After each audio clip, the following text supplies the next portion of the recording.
So this is lecture number 4th of solution, and in this part we are going to start with boiling point and freezing point, right? कि boiling point किसे कहते हैं, freezing point किसे कहते हैं. So let's start with this lecture. जैसे सबसे पहले वीडियो पॉज करिए, इस क्वेश्चन को रीड करिए, फिर मैं आपको इसका सॉल्यूशन बताता हूं. देखिए क्वेश्चन में आपको बोला है कि बेंजीन है और बेंजीन में हमने क्या किया, 14 ग्राम नॉन वोलेटाइल सोल्यूट ऐड किया है. तो आपसे पूछा है कि ये जो सोल्यूट आपने ऐड किया उसका मोल फ्रैक्शन बताइए, ठीक है. और vapour pressure non volatile solute add करने से वो 80% डिक्रीज कर गया, ठीक है. तो आपको पता है जब एक नॉन वोलेटाइल सोल्यूट को ऐड करते हैं तो फॉर्मूला ये आता है P naught B minus P S upon P naught B equal to mole fraction of solute.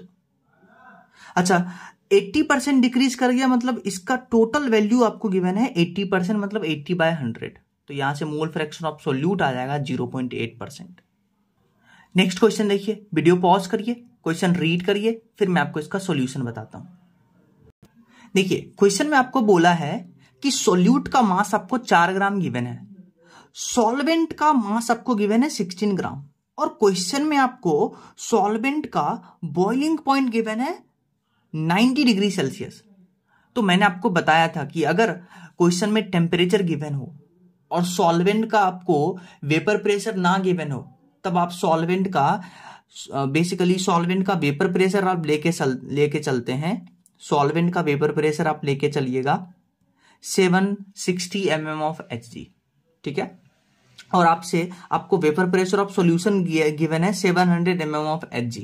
तो आपसे पूछा है molecular weight of solute upon molecular weight of solvent का रेशियो बताइए, ठीक है. करना क्या है, आप ये फॉर्मूला लगाइएगा, क्योंकि जैसे ही आपने सॉल्यूट ऐड किया तो वेपर प्रेशर का ये फॉर्मूला था P naught B minus P S upon P naught B equal to x है. अच्छा मैंने आपको बताया था कि आप P नॉट बी के जगह पे PS लिख सकते हैं, और मोल फ्रैक्शन ऑफ A को आप लिखते थे मोल fraction of A upon mole fraction of A plus mole fraction of B. तो आप जैसे ही P नॉट बी को PS लिखिएगा तो यहाँ Na को कैंसिल कर सकते हैं, तो Na अपॉन NB लिखिएगा. और मोल ऑफ A क्या हो गया, mass of A divided by molecular weight of A. तो ये आप डाल सकते हैं, आंसर आएगा. अब हम बात करेंगे कि बॉइलिंग पॉइंट किसे कहते हैं. तो सुनिए बॉइलिंग पॉइंट को कैसे डिफाइन करते हैं ये सुनिए. मान लेते हैं एक कंटेनर में आपके पास एक लिक्विड है और लिक्विड को नीचे से हम हीट कर रहे हैं, ठीक है. अब यहां पे हमने एक थर्मोमीटर लगाया है. अब जैसे ही लिक्विड को आप हीट करिएगा तो लिक्विड जो है उसका वेपर प्रेशर बढ़ेगा. जैसे जैसे हीट करिएगा लिक्विड का वेपर प्रेशर बढ़ेगा. और बाहर देखिए आपको एटमॉस्फेयर में P एटमॉस्फेरिक लग रहा है ऊपर से. अगर इस लिक्विड का वेपर प्रेशर एटमॉस्फेरिक प्रेशर के बराबर हो जाए, यानी कि 1 atm हो जाए, तब हम यहां जो टेम्परेचर आप दे रहे हैं उस टेम्परेचर को बुलाते हैं बॉइलिंग पॉइंट. तो बॉइलिंग पॉइंट क्या होता है, एक ऐसा टेम्परेचर जहां पे लिक्विड का वेपर प्रेशर एटमॉस्फेरिक प्रेशर के बराबर आ जाए, उस टेम्परेचर को बुलाते हैं बॉइलिंग पॉइंट. तो मान लेते हैं आप टेम्परेचर और वेपर प्रेशर में ग्राफ बना रहे हैं. तो आपने टेम्परेचर बढ़ाना स्टार्ट किया, लिक्विड का वेपर प्रेशर बढ़ेगा, लिक्विड का वेपर प्रेशर बढ़ेगा, टेम्परेचर और बढ़ा है, लिक्विड का वेपर प्रेशर बढ़ता गया बढ़ता गया बढ़ता गया. एक टेम्परेचर ऐसा आया जहां पे लिक्विड का वेपर प्रेशर एटमॉस्फेरिक प्रेशर की, इस लाइन को हमने एटमॉस्फेरिक प्रेशर मार्क कर रखा है. एक ऐसा टेम्परेचर जहां पे लिक्विड का वेपर प्रेशर एटमॉस्फेरिक प्रेशर के इक्वल हो जाए, इसी टेम्परेचर को हम बॉइलिंग पॉइंट ऑफ लिक्विड बुलाते हैं. समझ में आया, ठीक है. तो ये याद रखिएगा बॉइलिंग पॉइंट कैसे डिफाइन करते हैं. जैसे वीडियो पॉज करिए, इस क्वेश्चन को रीड करिए, फिर मैं आपको इसका सॉल्यूशन बताता हूं. देखिए क्वेश्चन में आपको बोला है कि एटमॉस्फेरिक प्रेशर है 0.8 atm और लिक्विड का वेपर प्रेशर वो है 0.8 atm 392 केल्विन पे. तो आपसे पूछा है कि इस लिक्विड का बॉइलिंग पॉइंट बताइए. मैंने आपको बताया था कि एक ऐसा टेम्परेचर जहां पे vapour pressure of liquid atmospheric pressure के इक्वल हो जाए, इसी टेम्परेचर को आप बॉइलिंग पॉइंट कहते हैं, यानी बॉइलिंग पॉइंट इस लिक्विड का आ गया 392 केल्विन आंसर। नेक्स्ट हम डिस्कस करेंगे कि अगर आप क्या करते हैं, एक सॉल्यूशन में एक नॉन वोलेटाइल सोल्यूट डालते हैं। पहले हमने आइडल केस की बात किया था। जैसे ही आपने नॉन वोलेटाइल सोल्यूट ऐड करिएगा यहां पे, तो क्या होगा, नॉन वोलेटाइल सोल्यूट ऐड करने से जो वेपर प्रेशर है सॉल्यूशन का वो डिक्रीज करेगा। समझ में आया? जैसे मान लीजिए वेपर प्रेशर और टेम्परेचर में आप ग्राफ बनाते हैं। पहले सिर्फ सॉल्वेंट था तो उसका वेपर प्रेशर का ग्राफ ऐसा आ रहा था। अब जैसे ही आपने सॉल्वेंट में नॉन वोलेटाइल सोल्यूट ऐड किया तो सॉल्यूशन का जो वेपर प्रेशर होगा, आपको पता है सॉल्यूशन का जो वेपर प्रेशर होगा वो हमेशा सॉल्वेंट से कम आता है, पहले भी पढ़ के आ चुके हैं। तो जो सॉल्यूशन का ग्राफ आएगा वो सॉल्वेंट के नीचे आएगा। तो देखिए ये सॉल्यूशन का ग्राफ आया। अच्छा, सॉल्वेंट का वेपर प्रेशर जिस टेम्परेचर पे एटमॉस्फेरिक प्रेशर के बराबर आया उसको बुलाते हैं बॉइलिंग पॉइंट ऑफ सॉल्वेंट, जिसको टीबी से डिनोट करते हैं। ठीक है? और सॉल्यूशन का वो वेपर प्रेशर जिस टेम्परेचर पे एटमॉस्फेरिक प्रेशर के बराबर आ जाए उसको बुलाते हैं बॉइलिंग पॉइंट ऑफ सॉल्यूशन। ठीक है? और ये जो डिफरेंस आया बॉइलिंग पॉइंट में, इसी को बुलाते हैं, क्या बुलाते हैं, इलिवेशन इन बॉइलिंग पॉइंट। क्या बुलाते हैं? Elevation in boiling point. कहने का क्या मतलब है कि पहले इसमें सिर्फ सॉल्वेंट था तो ग्राफ सिर्फ यही बन रहा था। अब जैसे ही आपने नॉन वोलेटाइल सोल्यूट ऐड किया तो जो सॉल्यूशन का वेपर प्रेशर है वो सॉल्वेंट से हमेशा कम आएगा। तो ये देखिए ग्राफ इसके नीचे आ रहा है, मतलब कम आ रहा है। तो यहां इसके रेस्पेक्ट में जो टेम्परेचर होगा, ये पॉइंट हमेशा याद रखिएगा कि सॉल्वेंट का ग्राफ ये बनता था जब सिर्फ और सिर्फ सॉल्वेंट था। लेकिन जैसे ही आपने सॉल्यूट ऐड किया, सॉल्यूट जो नॉन वोलेटाइल है, तो सॉल्यूशन का जो वेपर प्रेशर होगा सॉल्वेंट से हमेशा कम होगा। आप इस रिलेशन से देखिए, तो ग्राफ नीचे बनेगा, तो इसका ये ग्राफ बनेगा। ये सॉल्वेंट का वो टेम्परेचर था, टीबी हम बोलाते हैं सॉल्वेंट का वो टेम्परेचर जहां पे सॉल्वेंट का वेपर प्रेशर एटमॉस्फेरिक प्रेशर के बराबर है। और ये है टीपी ऑफ सॉल्यूशन, यानी कि वो टेम्परेचर ऑफ सॉल्यूशन जहां पे सॉल्यूशन का वेपर प्रेशर एटमॉस्फेरिक प्रेशर के बराबर है। और डेल्टा टीबी क्या है? Elevation in boiling point. और डेल्टा टीबी को आप लिख सकते हैं, यानी कि temperature boiling point of solution, boiling point of solution, boiling temperature of solution minus boiling temperature of solvent. बोलिए, यहां से लिख सकते हैं। तो ये फॉर्मूला आपको लिखना आना चाहिए, एक तो याद होना चाहिए। अगर आप भूल भी जाए तो ग्राफ आपको याद होना चाहिए कि जब आप एक नॉन वोलेटाइल सोल्यूट ऐड करते हैं तो सॉल्यूशन का जो वेपर प्रेशर है सॉल्वेंट से हमेशा नीचे आता है। तो आप फॉर्मूला डिराइव भी कर सकते हैं। जैसे वीडियो पॉज करिए, इस क्वेश्चन को रीड करिए, फिर मैं आपको इसका सॉल्यूशन बताता हूं। जैसे इस क्वेश्चन में आपको बोला है कि जो बेंजीन है वो सॉल्वेंट है और प्योर बेंजीन का बॉइलिंग पॉइंट है T1 केल्विन। और जब आप इसमें नॉन वोलेटाइल सोल्यूट ऐड करते हैं तो सॉल्यूशन का जो बॉइलिंग पॉइंट आता है वो आता है T2। तो आपको बताना है कि कौन सा ग्राफ सही है। तो मैंने आपको बताया था कि पहले सॉल्वेंट का ग्राफ आएगा, फिर सॉल्यूशन का ग्राफ आएगा। तो देखिए ये सॉल्वेंट का ग्राफ, ये सॉल्यूशन का ग्राफ। फिर सॉल्वेंट कौन है? बेंजीन। और बेंजीन का टेम्परेचर है T1, पर यहां आपको देखिए T2 दिख रहा होगा इस पॉइंट के रेस्पेक्ट में। तो ये ग्राफ गलत है, ये तो ऑलरेडी गलत है क्योंकि सॉल्यूशन का ग्राफ ऊपर है सॉल्वेंट से। इसमें सॉल्वेंट ऊपर है, सॉल्यूशन नीचे है। सॉल्वेंट का टेम्परेचर, बॉइलिंग टेम्परेचर T1 और सॉल्यूशन का T2। तो यही ग्राफ सही है। इलिवेशन इन बॉइलिंग पॉइंट क्या होता है? Boiling point of solution increases in presence of non volatile solute. देखिए वेपर प्रेशर तो डिक्रीज करता है। ग्राफ कुछ ऐसा बन रहा था, ये सॉल्वेंट का था, ये सॉल्यूशन का था। तो सॉल्वेंट का बॉइलिंग पॉइंट ये था, सॉल्यूशन का ये था। तो सॉल्यूशन का बॉइलिंग पॉइंट टेम्परेचर बढ़ रहा था जब आप नॉन वोलेटाइल सोल्यूट ऐड कर रहे थे, यानी boiling point of solution increases in presence of non volatile solution. और ये जो इंक्रीज है उसको बुलाते हैं एलिवेशन ऑफ बॉइलिंग पॉइंट, जो कि होता है सॉल्यूशन माइनस सॉल्वेंट का टेम्परेचर, यानी कि बॉइलिंग पॉइंट। तो ये याद रखिएगा। और जो डेल्टा टीवी है ये number of mole of volatile पे डिपेंड करता है। ये डिपेंड करता है number of mole of non volatile solute. यहां ध्यान से देखिए, हमने सिर्फ मोल लिखा है। कभी कभी क्या करेगा, आपको मास दे देगा और फिर पूछेगा डेल्टा टीवी किसका ज्यादा है, तो पहले आप मास से उसका मोल निकालिएगा, तब आप कंपैरिजन करिएगा, जिसका मोल ज्यादा नॉन वोलेटाइल सोल्यूट का उसका डेल्टा टीवी ज्यादा। और एलिवेशन इन बॉइलिंग पॉइंट का एक और फॉर्मूला होता है के इंटू मोलैलिटी। के को बुलाते हैं एलिवेशन कांस्टेंट या इसको बुलाते हैं इब्लियोस्कोपिक कांस्टेंट, और एम क्या है, मोलैलिटी ऑफ सॉल्यूशन। मोलैलिटी तो आपको पता है क्या होता है, हाँ, तो ये याद रखिएगा, ठीक है। अच्छा ध्यान से सुनिए, जो बॉइलिंग पॉइंट होता है वो एटमॉस्फेरिक प्रेशर के डायरेक्टली प्रोपोर्शनल होता है, ठीक है। और याद रखिएगा बॉइलिंग पॉइंट सॉल्यूशन का ज्यादा होता है सॉल्वेंट से, ठीक है। और डेल्टा टीवी का फॉर्मूला याद रखिएगा, एक ये फॉर्मूला याद रखिएगा। और इसमें जो देखिए बेसिकली डेल्टा टीवी में ये के बी होगा, जो के बी है यानी कि एलिवेशन कांस्टेंट, ये जो है ये सॉल्वेंट के नेचर पे डिपेंड करता है, सॉल्वेंट के नेचर पे डिपेंड करता है, बाकी और किसी भी चीज पे डिपेंड नहीं करता। तो ये पॉइंट भी याद रखिएगा। जैसे वीडियो पॉज करिए, इस क्वेश्चन को लाउडली रीड करिए, फिर मैं आपको इसका सॉल्यूशन बताता हूं। देखिए क्वेश्चन में आपको बोला है दो सॉल्यूशन है, दोनों में जो देखिए सॉल्वेंट है वो सेम है, तो सॉल्वेंट सेम है तो मैंने आपको बताया था कि जो केबी है वो नेचर ऑफ सॉल्वेंट पे डिपेंड करता है। अगर सॉल्वेंट सेम है तो केबी ए का, पहले वाले सॉल्यूशन का, वो केबी बी के बराबर आएगा, ये याद रखिएगा।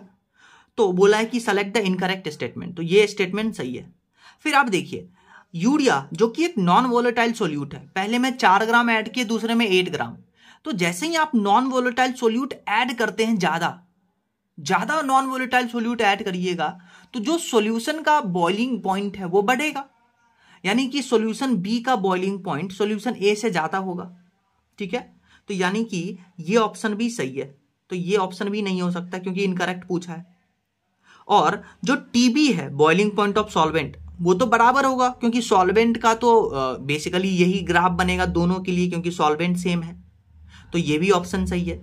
पर ये देखिए सॉल्यूशन ए का डेल्टा टीबी ज्यादा कर दिया, तो ये ऑप्शन गलत है, तो यही ऑप्शन सही है। नेक्स्ट हम डिफाइन करते हैं फ्रीजिंग पॉइंट ऑफ लिक्विड, जिसको टीएफ से डिनोट करते हैं। तो देखिए फ्रीजिंग पॉइंट ऑफ लिक्विड जो है वो क्या होता है वो सुनिए। मान लेते हैं आपके पास कंटेनर में आइस है, आइस मतलब वाटर सॉलिड फॉर्म में है, उसको आइस कहते हैं। तो यहां आइस का बहुत कम वेपर प्रेशर होगा, क्योंकि सॉलिड है, सॉलिड का वेपर प्रेशर उतना नहीं होता। लेकिन जब वाटर लिक्विड में है, पानी है, तो वाटर का जो वेपर प्रेशर होगा वो ज्यादा होगा। तो अब आप सुनिए, पहले जब हम एक्सपेरिमेंटल ग्राफ बनाते हैं इस आइस का वेपर प्रेशर और टेम्परेचर में, तो ये देखिए सॉलिड फेज का ये ग्राफ बनता है, ये एक्सपेरिमेंटल ग्राफ है, ये एक्सपेरिमेंटल ग्राफ है, ठीक है। फिर जब इसको पानी में कन्वर्ट किया लिक्विड फेज, तो क्या हुआ, ये देखिए वेपर प्रेशर आ रहा है, वेपर प्रेशर आ रहा है, वेपर प्रेशर आया, और एक ऐसा टेम्परेचर जहां पे वेपर प्रेशर सॉलिड का वो वेपर प्रेशर लिक्विड के बराबर आ गया, इसी टेम्परेचर को बुलाते हैं फ्रीजिंग पॉइंट ऑफ लिक्विड। तो फ्रीजिंग पॉइंट ऑफ लिक्विड क्या बोलिएगा, at that temperature the vapour pressure of liquid phase is equal to vapour pressure of its solid phase, ठीक है। तो ये देखिए आइस का यानी सॉलिड फेज का ग्राफ था जो कि एक्सपेरिमेंटल था। फिर लिक्विड का ग्राफ बनाने के लिए आप देखिए वेपर प्रेशर को नीचे लेके आइए, नीचे लेके आइए, नीचे लेके आइए, एक ऐसा टेम्परेचर जहां पे लिक्विड का वेपर प्रेशर सॉलिड के वेपर प्रेशर को टच करता है, ऐसे टेम्परेचर को फ्रीजिंग पॉइंट बुलाते हैं। और फिर अगर आप एक नॉन वोलेटाइल सोल्यूट ऐड करते हैं तो आपको पता है हमेशा सॉल्वेंट के नीचे सॉल्यूशन का ग्राफ बनेगा। तो ये देखिए सॉल्यूशन का ग्राफ ऐसे बनेगा, एक ऐसा टेम्परेचर जहां पे सॉल्यूशन का वेपर प्रेशर सॉलिड के वेपर प्रेशर के बराबर आएगा, उसको बुलाते हैं फ्रीजिंग पॉइंट ऑफ सॉल्यूशन, ठीक है, जिसको टीएफ सॉल्यूशन, इसको टीएफ सॉल्वेंट बोलते हैं। और ये जो डिक्रीज हुआ है फ्रीजिंग पॉइंट में, इसको डेल्टा टीएफ बुलाते हैं। और डेल्टा टीएफ आप देख सकते हैं, इसको क्या लिख सकते हैं, ये ज्यादा वैल्यू है, यानी TF of solvent minus TF of solution. अच्छा डेल्टा टीबी मैंने आपको बताया था, वो क्या होता था, टीबी ऑफ सॉल्यूशन, क्योंकि सॉल्यूशन का बॉइलिंग पॉइंट ज्यादा आता था, माइनस टीबी ऑफ सॉल्वेंट, ठीक है। कई बार हम क्या करते हैं, इसको मॉड लगा करके TF ऑफ सॉल्यूशन इसको ऐसे लिखते हैं, TF डेल्टा TF इसको ऐसे लिखते हैं, TF of solution minus TF of solvent, और यहां पे मॉड लगा देते हैं। सो फ्रीजिंग पॉइंट क्या होता है सॉल्यूशन का? देखिए, in presence of non volatile solute freezing point of solution decrease करेगा, तभी तो सॉल्वेंट के नीचे ग्राफ बनेगा सॉल्यूशन का। ये था बेसिकली सॉलिड फेज का, और ये था सॉलिड फेज का, ये था सॉल्वेंट का, और ये है सॉल्यूशन का। तो देखिए, सॉल्वेंट से हमेशा नीचे आएगा, और जिसके कारण से क्या होगा, जो सॉल्यूशन है उसका जो फ्रीजिंग पॉइंट है वो कम हो जाएगा सॉल्यूशन से। बॉइलिंग पॉइंट ज्यादा होता था, फ्रीजिंग पॉइंट कम हो जाएगा। तो डेल्टा TF को क्या लिख सकते हैं मॉड के साथ, TF of solution minus TF of solvent, और डेल्टा TF निगेटिव आएगा क्योंकि कम में से ज्यादा को सब्सट्रैक्ट कर रहे हैं, और फ्रीजिंग पॉइंट होता है वाटर का 0 डिग्री सेल्सियस। एक तो डेल्टा TF का ये फॉर्मूला, एक डेल्टा TF को लिखते हैं KF इंटू मोलैलिटी। KF को बुलाते हैं डिप्रेशन कांस्टेंट या क्रायोस्कोपिक कांस्टेंट। तो देखिए, जो डेल्टा TF है यानी डिप्रेशन इन फ्रीजिंग पॉइंट, वो मोलैलिटी के डायरेक्टली प्रोपोर्शनल है और KF के डायरेक्टली प्रोपोर्शनल है। ठीक है, ये याद रखिएगा। और जो फ्रीजिंग पॉइंट है सॉल्यूशन का, वो इनवर्सली प्रोपोर्शनल होता है number of mole of solute. Boiling point directly proportional होता था, फ्रीजिंग पॉइंट इनवर्सली प्रोपोर्शनल है, तो ये याद रखिएगा। So freezing point of solution is inversely proportional to number of mole of solute, और freezing point of solution is inversely proportional to molality of solution. ये कब लगाइएगा, ये एब्सोल्यूट वैल्यू है, एब्सोल्यूट वैल्यू है। लेकिन मॉड के साथ लगाइएगा तब मोलैलिटी के डायरेक्टली प्रोपोर्शनल होगा और KF के डायरेक्टली प्रोपोर्शनल होगा। ठीक है, और वैल्यू ऑफ KF जो है, it only depends upon nature of solvent, ये याद रखिएगा। जैसे वीडियो पॉज करिए, इस क्वेश्चन को रीड करिए, फिर मैं आपको इसका सॉल्यूशन समझाता हूं। देखिए, क्वेश्चन में आपको बोला है 2 सॉल्यूशन है, पहले वाले सॉल्यूशन का मोलैलिटी 0.4 है, दूसरे वाले सॉल्यूशन का मोलैलिटी 0.9 है।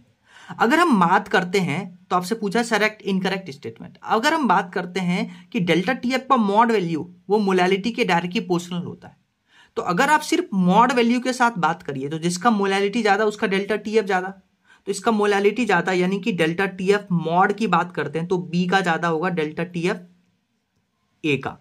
ठीक है, मॉड की वैल्यू की बात करते हैं। तो ये देखिए, यहां मॉड वैल्यू में A का ज्यादा कर दिया, तो ये ऑप्शन गलत है, तो यही आंसर होगा। लेकिन अगर हम एब्सोल्यूट वैल्यू की बात करते हैं तब जो है TF यानी फ्रीजिंग पॉइंट ऑफ सॉल्यूशन, वो मोलैलिटी के इनवर्सली प्रोपोर्शनल होता है, यानी जिसका मोलैलिटी ज्यादा उसका TF कम। तो इसका मोलैलिटी ज्यादा है तो इसका TF कम, तो TF ऑफ सॉल्वेंट बराबर होगा TF ऑफ सॉल्वेंट, क्योंकि सॉल्वेंट चेंज नहीं हो रहा है तो वो तो सॉल्वेंट के लिए बराबर होगा। ठीक है, और TF of solution will be greater than TF of solution. A का ज्यादा होगा B से, क्योंकि A का मोलैलिटी कम है तो A का TF ज्यादा होगा। और डेल्टा TF जो है वो मॉड वैल्यू पे डिपेंड करता है, तो delta TF of B will be greater than delta TF of A। जैसे वीडियो पॉज करिए, इस क्वेश्चन को रीड करिए, फिर मैं आपको इसका सॉल्यूशन बताता हूं। देखिए, क्वेश्चन में बोला है कि यूरिया का आपको 100 ग्राम गिवन है, ग्लूकोज का 100 ग्राम गिवन है, और यूरिया का फ्रीजिंग पॉइंट है T1 और ग्लूकोज का है T2। तो बताइए करेक्ट रिलेशन कौन है? तो आपको पता है फ्रीजिंग पॉइंट जो होता है वो मोल ऑफ सोल्यूट के इनवर्सली प्रोपोर्शनल होता है। मास आपको गिवन है, पहले आप मोल निकालिएगा। यूरिया का mole given mass divided by molecular weight, glucose का given mass divided by molecular weight, फिर मोल आएगा, तो जिसका मोल ज्यादा हो उसका फ्रीजिंग पॉइंट कम होगा। अब हम नेक्स्ट टर्म की बात कर रहे हैं, दैट इज ऑस्मोसिस। ऑस्मोसिस में क्या होता है, ध्यान से सुनिए। एक सेमी परमिएबल मेम्ब्रेन डालते हैं 2 लिक्विड के बीच में, और क्या होता है कि सॉल्वेंट मॉलिक्यूल जो होता है, ऑस्मोसिस की बात करते हैं, सॉल्वेंट मॉलिक्यूल लो कॉन्सेंट्रेशन से हाई कॉन्सेंट्रेशन की तरफ जाता है थ्रू सेमी परमिएबल मेम्ब्रेन, और ये स्पॉन्टेनियस प्रोसेस है, इसी को बुलाते हैं ऑस्मोसिस। तो ऑस्मोसिस में एक्चुअली सिर्फ और सिर्फ सॉल्वेंट मॉलिक्यूल ही पास करता है, ये याद रखिएगा। ठीक है, अच्छा, सॉल्यूट नहीं पास करता है, इस पे क्वेश्चन बनता है। सॉल्यूट जो है वो पास नहीं करता है, क्यों? क्योंकि सॉल्यूट का size as compare to solvent वो ज्यादा होता है, तो इसलिए सॉल्यूट सेमी परमिएबल मेम्ब्रेन को क्रॉस नहीं करता है। ठीक है, तो ये याद रखिएगा। क्या याद रखिएगा कि ऑस्मोसिस में सिर्फ और सिर्फ सॉल्वेंट मॉलिक्यूल पास करते हैं from low concentration to high concentration, solute particle pass नहीं करेगा। तो कभी कभी कैसा क्वेश्चन पूछता है, सुनिए, कभी कभी बोलता है यहां एक सोल्यूट है, यहां एक सोल्यूट है, और बताइए कि ये दोनों आपस में रिएक्ट करके ये कलर देगा या नहीं देगा। आपस में रिएक्ट ही नहीं करते हैं क्योंकि आपस में मिलेंगे ही नहीं, सॉल्यूट पास ही नहीं करेगा, तो रिएक्शन में कलर ही नहीं आएगा। ठीक है, तो कोई कलर नहीं आएगा। अगर हम एक डिफरेंशिएशन क्रिएट करने की कोशिश करें ऑस्मोसिस वर्सेस डिफ्यूजन, तो ऑस्मोसिस एक स्पॉन्टेनियस प्रोसेस है, डिफ्यूजन भी एक स्पॉन्टेनियस प्रोसेस है। ऑस्मोसिस में सिर्फ और सिर्फ सॉल्वेंट मॉलिक्यूल मूव करेगा from low concentration to high, यहां सोल्यूट और सॉल्वेंट दोनों मूव कर सकते हैं डिफ्यूजन में। और ऑस्मोसिस सेमी परमिएबल मेम्ब्रेन के थ्रू होगा, और डिफ्यूजन में there is no requirement of semi permeable membrane. जैसे आप इस क्वेश्चन को देखिए, इसमें बोला है कि इस वाले कंपार्टमेंट में FeCl3 सॉल्यूशन है और इस वाले कंपार्टमेंट में KHCN सॉल्यूशन है। तो आपको बोला है कि रेड कलर कौन से पॉइंट पे फॉर्म होगा, A पे, C पे या B पे। तो रेड कलर क्यों फॉर्म होगा ये सुनिए, जब FeCl3 KCN के साथ रिएक्ट करता है तो FeHCN होल थ्राइस बनाता है साथ में KCl, और यहां पे रेड कलर फॉर्म होता है। ये रेड कलर कब फॉर्म होगा, जब ये दोनों इधर उधर आपस में मिक्स करेंगे। ठीक है, KHCN, यहां पे KHCN होगा। तो FeCl3 KHCN के पास जाए या KHCN FeCl3 के पास जाए, तभी दोनों में रिएक्शन होगा, ये सब्सटेंस बनेगा, रेड कलर बनेगा। पर मैंने आपको बोला था कि ऑस्मोसिस में सोल्यूट मूव ही नहीं करते, ना तो ये इधर मूव करेगा ना ये इधर मूव करेगा, तो कोई कलर ही नहीं आएगा, तो नॉट रेड कलर फॉर्म।